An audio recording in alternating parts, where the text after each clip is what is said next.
Mga ugali ni Kim Chiu na di pa alam ng lahat. Sino si Kim Chiu sa totoong buhay? Yan ang pag-usapan natin ngayon. Si Kim Chiu sa totoong buhay ay isang mapagpakumbaba, matatag, at mapagbigay na tao na dumanas ng matitinding pagsubok sa buhay bago marating ang kanyang kasikatan ngayon. Sa likod ng kanyang masiglang imahe sa telebisyon bilang Chinito Princess, may mga katangian at pinagdaanan si Kim na hindi pa lubos na alam ng karamihan. Ang tunay na Kim Chiu sa likod ng kamera pinalaki sa mabigat na pagsubok, bago naging tanyag na artista. Naranasan ni Kim ang pagkalugi ng negosyo ng pamilya at ang paghihiwalay ng kanyang mga magulang noong siya ay bata pa. Lumaki siyang palaipat-lipat ng tirahan kasama ang kanyang mga kapatid at lola. Ito ang isa sa mga pinakamabigat na bahagi ng buhay ni Kim Chiu na humubog sa kanyang matatag na karakter ngayon. Ang kanyang kabataan ay malayo sa marangyang buhay na nakikita natin sa kanya sa kasalukuyan.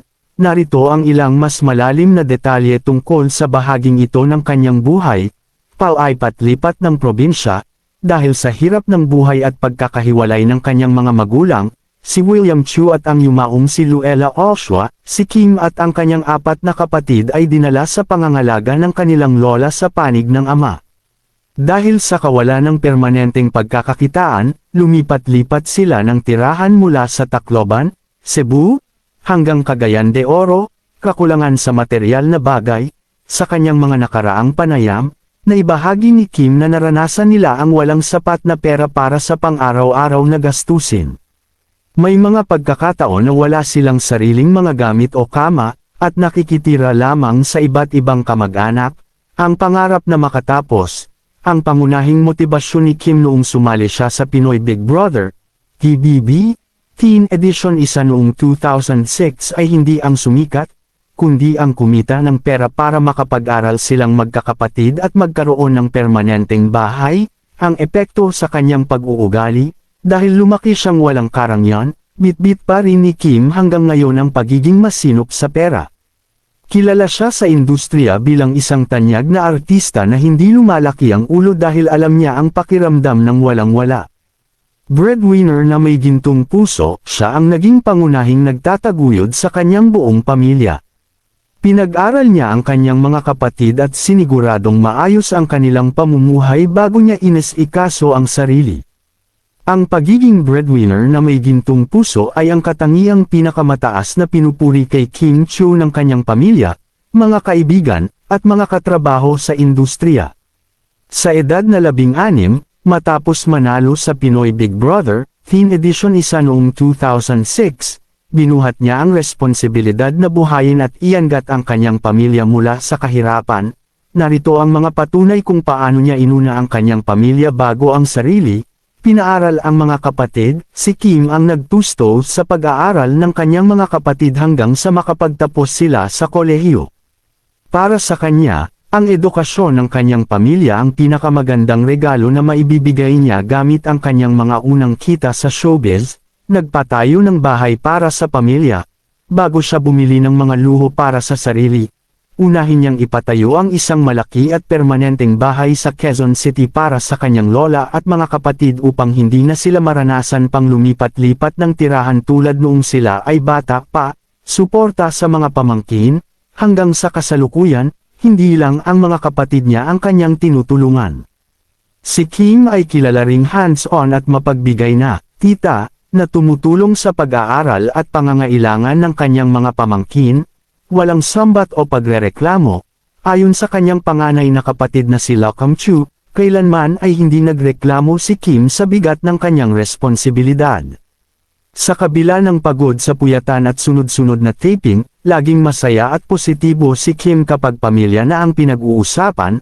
Dahil sa kanyang pagiging mapagbigay, madalas sabihin ng mga tao sa paligid niya na ang kanyang walang katapusang blessing sa showbiz ay bunga ng kanyang mabuting puso at pagmamahal sa pamilya. Hindi nagtatanim ng galit, kilala si Kim sa pagiging mapatawad. Sa kabila ng matagal na hindi pagkakaunawaan at pagkakahiwalay ng kanilang pamilya, buong puso niyang tinanggap at pinatawad ang kanyang ama, at inalagaan ang kanyang ina hanggang sa huling sandali nito. Ang kakayahan ni Kim Chiu na magpatawad at hindi magtanim ng galit ang itinuturing ng marami na pinakamagandang katangian ng kanyang pagkatao.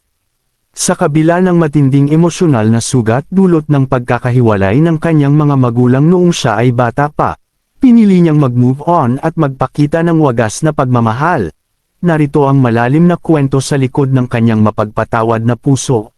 Ang rehiyon ng pagpapatawad sa kanyang ama, William Chiu, 5 taong walang komunikasyon, matapos maghiwalay ang kanyang mga magulang, matagal na walang naging contact si Kim at ang kanyang mga kapatid sa kanilang ama, ang madamdaming pagkikita, 2013, noong taong 2013, nagkaayos si Kim at ang kanyang ama. Sa halip na magsumbat sa mga taong nang iwan sila, buong puso niya itong niyakap at tinanggap muli sa kanyang buhay, pagbibigay ng magandang buhay. Hindi lang basta pinatawad ni Kim ang kanyang ama. Binigyan niya rin ito ng maayos na buhay, binibilan ng mga pangangailangan, at madalas niyang isinasama sa mga family gatherings at out-of-town trips. Ang pag-aalaga sa kanyang ina, Luella Oshua, hanggang sa huli bigla ang pagkakasakit, noong 2013, na-comatose ang kanyang ina dahil sa sakit na aneurysm habang ito ay nasa Cebu, walang pag-aalinlangang suporta. Sa kabila ng mahabang panahon na hindi sila naging magkasama dahil sa pagkakahiwalay ng pamilya, iniwan ni Kim ang kanyang mga trabaho sa Maynila para asikasuhin ang ina. Siya ang nagbayad ng lahat ng gastusin sa ospital at hindi umalis sa tabi nito. Payapang pagpanaw, nang pumanaw ang kanyang ina noong June 2013, ibinahagi ni Kim na masakit man, nagpapasalamat siya dahil nabigyan sila ng pagkakataon na magkaayos, magkapatawaran, at maipadama niya ang kanyang pagmamahal bago ito tuluyang nawala. Para kay Kim, ang pagpapakawala ng galit ang naging susi upang maging payapa ang kanyang buhay. Ang kanyang kwento ay patunay na ang tunay na tagumpay ay hindi lang nasusukat sa pera o kasikatan, kundi sa laki ng kakayahang magpatawad. Mga ugali ni Kim Chiu na hindi alam ng lahat. Palapili sa pagkain, sobrang mapili, may mga ulat na napaka-strikto ni Kim pagdating sa kanyang kinakain. Hindi siya mahilig sa mga kakaibang putahe at mas pinipili ang mga simpleng pagkain na kasanayan na niya.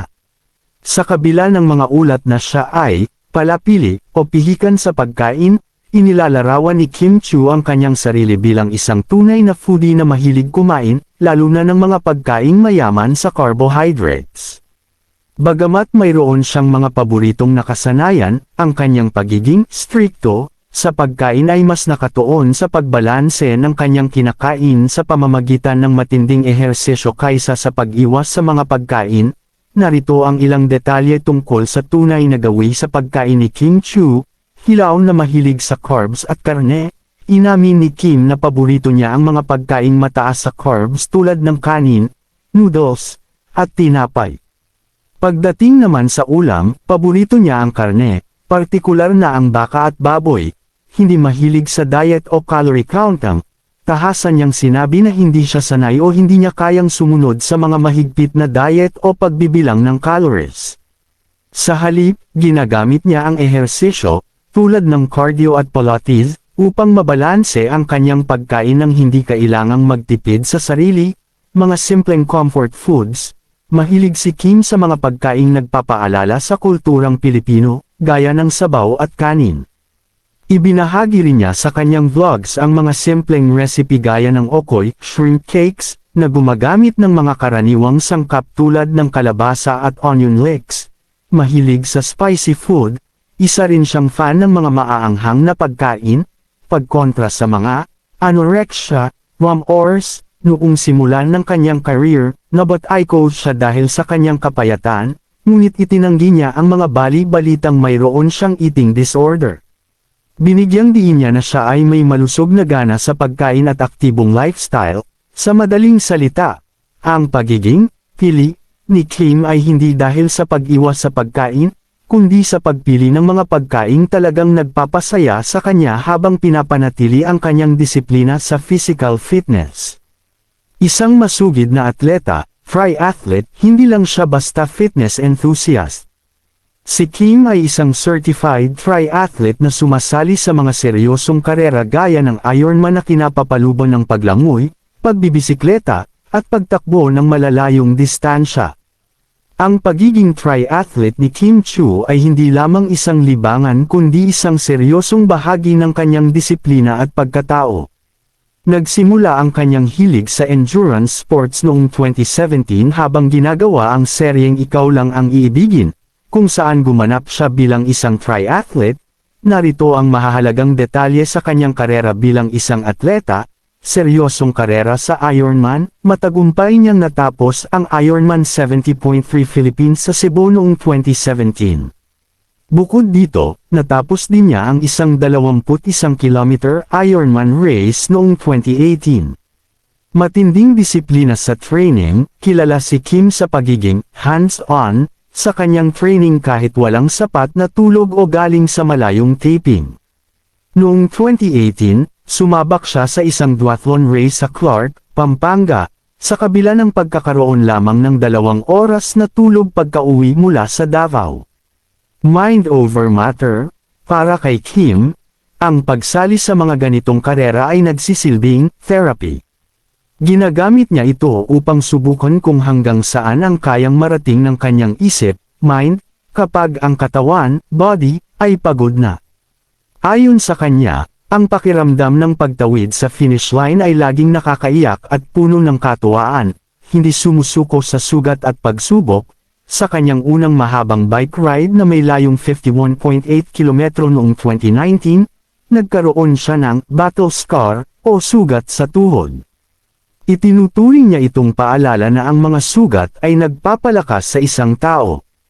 Natapos din niya ang kanyang unang duathlon race sa kabila ng pagkakaroon ng asthma attack.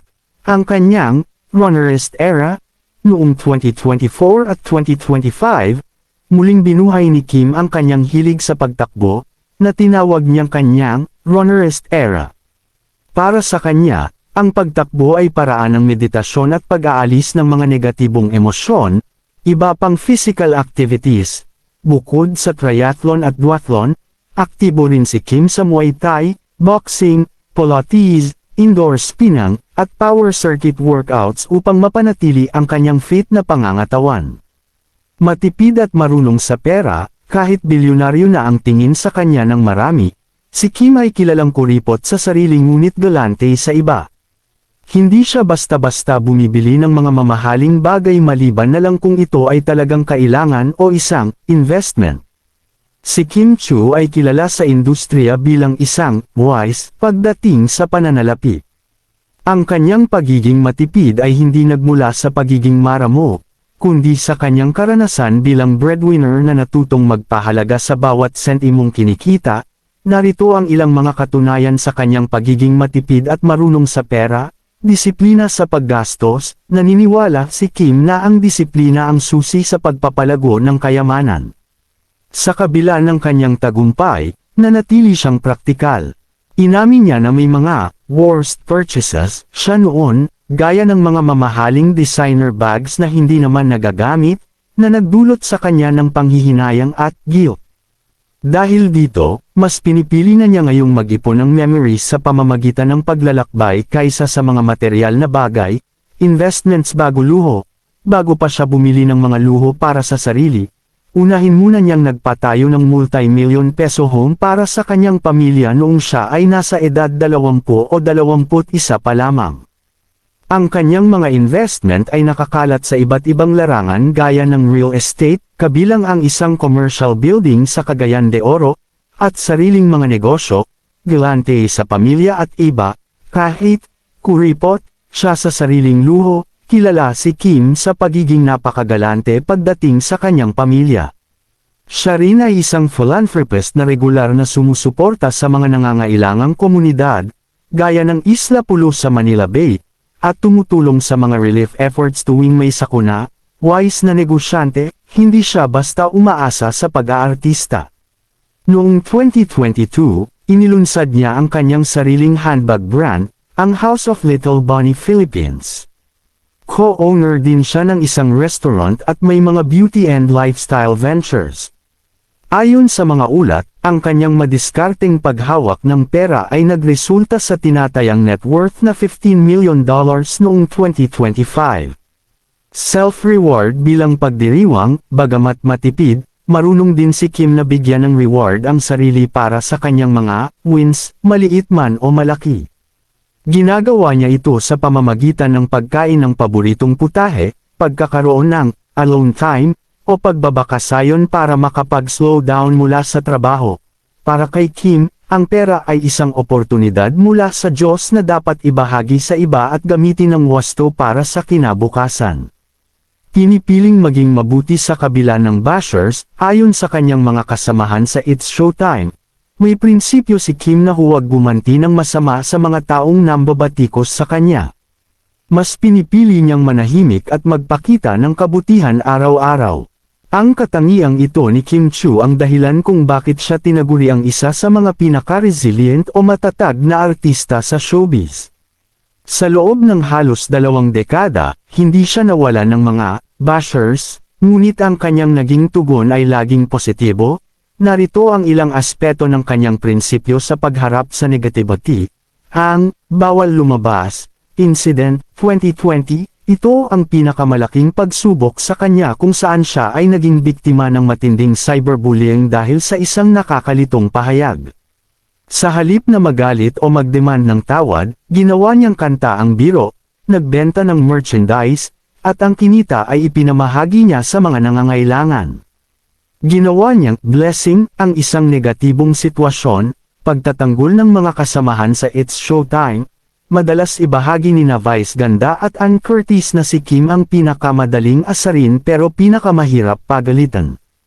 Ayon sa kanila, kahit sobrang sakit na ng sinasabi ng mga tao sa internet, papasok pa rin si Kim sa studio na may ngiti at hindi nagdadala ng bad vibes sa trabaho. Pananahimik bilang tugon, naniniwala si Kim sa kasabihang, silence is the best revenge. Bihira siyang makitang nakikipag-away o nakikipagsagutan sa mga haters sa Twitter o Instagram. Para sa kanya, ang pagpapatuloy sa pagtatrabaho ng mahusay ang pinakamagandang sagot sa mga taong nagdududa sa kanya. Kabutihan sa likod ng kamera, ayon sa mga crew at staff, si Kim ay nananatiling magalang at mapagkumbaba sa mga maliliit na empleyado sa set, anuman ang pinagdaraanan niyang isyu sa publiko. Ito ang dahilan kung bakit marami ang handang magtanggol sa kanya tuwing siya ay nababatikos. Ang kanyang mantra na, spread love, not hate, ay hindi lang basta caption sa social media. Ito ay isang prinsipyong isinasabuhay niya araw-araw. Seryoso sa negosyo, bukod sa pag-aartista, si Kim ay isang madiskarteng negosyante. Siya ang may-ari ng brand na House of Little Bunny na nagbebenta ng mga sikat na leather bags, kung saan hands-on siya sa pamamalakad. Ang katangiang ito ni Kim Chiu ang dahilan kung bakit siya tinaguri ang isa sa mga pinaka-resilient o matatag na artista sa showbiz. Sa loob ng halos 2 dekada, hindi siya nawalan ng mga bashers, ngunit ang kanyang naging tugon ay laging positibo. Narito ang ilang aspeto ng kanyang prinsipyo sa pagharap sa negativity. Ang bawal lumabas incident 2020, ito ang pinakamalaking pagsubok sa kanya kung saan siya ay naging biktima ng matinding cyberbullying dahil sa isang nakakalitong pahayag. Sa halip na magalit o magdemand ng tawad, ginawa niyang kanta ang biro, nagbenta ng merchandise, at ang kinita ay ipinamahagi niya sa mga nangangailangan. Ginawa niyang blessing ang isang negatibong sitwasyon, pagtatanggol ng mga kasamahan sa It's Showtime. Madalas ibahagi ni Vice Ganda at Ann Curtis na si Kim ang pinakamadaling asarin pero pinakamahirap pagalitan. Ayon sa kanila, kahit sobrang sakit na ng sinasabi ng mga tao sa internet, papasok pa rin si Kim sa studio na may ngiti at hindi nagdadala ng bad vibes sa trabaho. Pananahimik bilang tugon, naniniwala si Kim sa kasabihang, silence is the best revenge. Bihira siyang makitang nakikipag-away o nakikipagsagutan sa mga haters sa Twitter o Instagram. Para sa kanya, ang pagpapatuloy sa pagtatrabaho ng mahusay ang pinakamagandang sagot sa mga taong nagdududa sa kanya. Kabutihan sa likod ng kamera, ayon sa mga crew at staff, si Kim ay nananatiling magalang at mapagkumbaba sa mga maliliit na empleyado sa set, anuman ang pinagdaraanan niyang isyu sa publiko. Ito ang dahilan kung bakit marami ang handang magtanggol sa kanya tuwing siya ay nababatikos. Ang kanyang mantra na, "Spread love, not hate," ay hindi lang basta caption sa social media. Ito ay isang prinsipyong isinasabuhay niya araw-araw. Seryoso sa negosyo, bukod sa pag-aartista, si Kim ay isang madiskarteng negosyante. Siya ang may-ari ng brand na House of Little Bunny na nagbebenta ng mga sikat na leather bags, kung saan hands-on siya sa pamamalakad. Si Kim Chiu ay hindi lamang isang sikat na aktres, siya rin ay isang matagumpay na CEO at boss babe na aktibong nagpapatakbo ng kanyang lumalagong business empire. Sa kabila ng kanyang abalang schedule sa showbiz, nananatili siyang hands-on sa bawat aspeto ng kanyang mga negosyo, lalo na sa kanyang bag brand. Narito ang mga detalye ng kanyang pagiging madiskarteng negosyante. House of Little Bunny Philippines. Ito ang pinakakilalang negosyo ni Kim na opisyal na inilunsad noong October 2022. Hands-on management, si Kim mismo ang pumipili ng mga disenyo at kulay para sa kanyang mga produkto. Nakikita rin siyang personal na tumutulong sa pag-iimpake ng mga orders at pag-aasikaso sa mga customer sa kanyang mga pop-up stores. Affordable Luxury, ang brand ay kilala sa pag-aalok ng mga structured silhouettes at minimalist look, gamit ang mga materyales gaya ng genuine Epsom leather sa mas abot kayang halaga, humigit kumulang P3,500 at 70 hanggang P5,500 at 70. Expansion, mula sa online store at showroom sa Quezon City, mabilis itong lumawak. Noong July 2026, binuksan ang unang branch nito sa Mindanao, Zamboanga City, matapos ang matagumpay na pop-up store sa Cebu noong Disyembre taong 2025. Business education, upang mas mapaghusay ang pagpapatakbo ng negosyo, natapos ni Kim ang isang 3-week business course sa Paris noong Abril taong 2026 upang magkaroon ng mas malalim na kaalaman sa marketing at business planning. Iba pang business ventures at investments real estate, nagmamay-ari siya ng isang commercial building sa Cagayan de Oro na nakuha niya noong mid-2023. Mayroon din siyang iba pang property investments gaya ng vacation home at condominium units. Food and lifestyle, siya ay co-owner ng restaurant na tinatawag na Kimchi, at nag-venture na rin sa sarili niyang beauty at lifestyle brand. Estimated net worth, ang kanyang iba't ibang negosyo at endorsements ay nagresulta sa tinatayang net worth na $15 million noong 2025. Pagbabahagi sa iba, philanthropy, ang pagiging negosyante ni Kim ay laging may kasamang pagtulong. Noong Enero taong 2026, nag-organisa siya ng isang closet bazaar kung saan ang kinita mula sa kanyang mga pre-loved items ay napunta sa mga kawanggawa. Regular din siyang nagpopondo sa mga komunidad tulad ng Isla Pulo sa Manila Bay. Bago ko tapusin ang akin updates patungkol sa Kim Pao updates ay shoutout ko muna yung mga senior citizen dyan na palaging nanonood sa akin updates. Maraming salamat po sa inyong lahat. For more updates please follow, subscribes, my Facebook and YouTube account at i-search lang ang TNUTZ Vlog, watch till the end and comment. Maraming salamat po at God bless po sa ating lahat.